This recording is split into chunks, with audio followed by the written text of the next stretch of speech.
What's going on, everybody? Nick Willard from Almost Canaan Podcast. So, I was keeping this one in my back pocket for a rainy day, but there's no time like the present, right? You know, this is something I wanted to do like a podcast episode on, bring it up in a podcast episode, but I might actually bring it up tomorrow in this week's episode, so you can look forward to that. This could very well be a promo.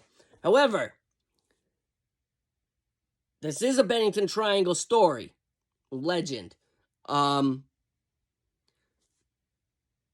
much like any sort of mysterious place, and for those of you who don't know, the Bennington Triangle is this region within the southwest corner of Vermont.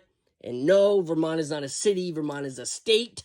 For those who don't know, I find a lot of people ask me what state Vermont is in when I tell them I'm from Vermont. But anyway, the Bennington Triangle, area where weird stuff happens, southwest corner of Vermont, right? Now, there are plenty of legends that come from the Triangle, and the most popular would definitely be, the disappearances of Mitty Rivers, Paul Weldon, James Tedford, little Paul Jepson, and, Frida Langer also had gone missing, but she was found, right? 7 or 8 months after she had, found deceased 7 or 8 months after she went missing. Now, those are the most popular mysteries. That's what everybody talks about. What a lot of people don't mention about the Triangle is that legend has it, and this is Native American legend, that there is a man-eating rock located somewhere on the mountain. Man-eating rock. Now, this rock is often depicted as some sort of cryptid creature.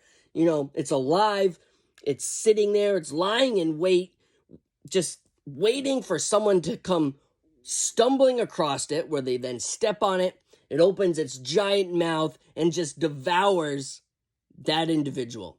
That's the story, right?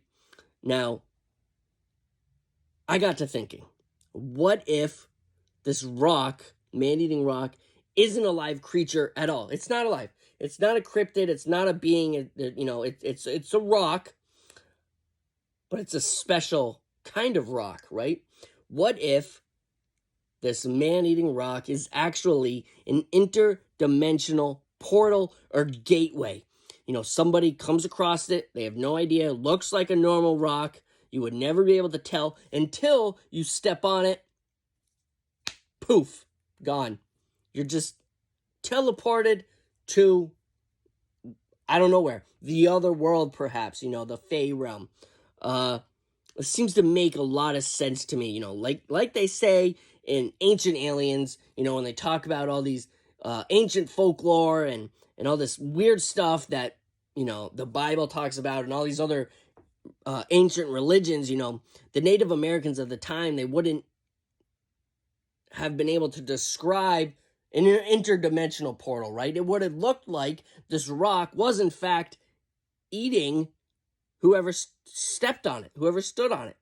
So it seems to make a lot of sense to me that this rock is some sort of portal. I mean, there's no scientific evidence at all that there is such a thing as a rock that eats people, right? I mean, there's plenty of scientific evidence out there that can at least suggest that portals to another realm, another dimension can exist. I mean, that's what CERN's doing. They're trying to open some sort of portal.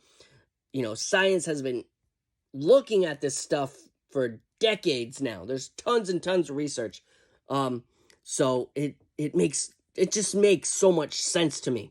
Now, how would somebody find this rock? I have no idea.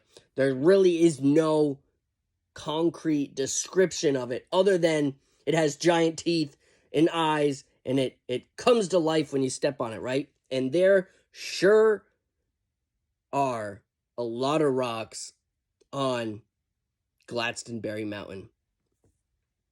Definitely sounds almost canon to me.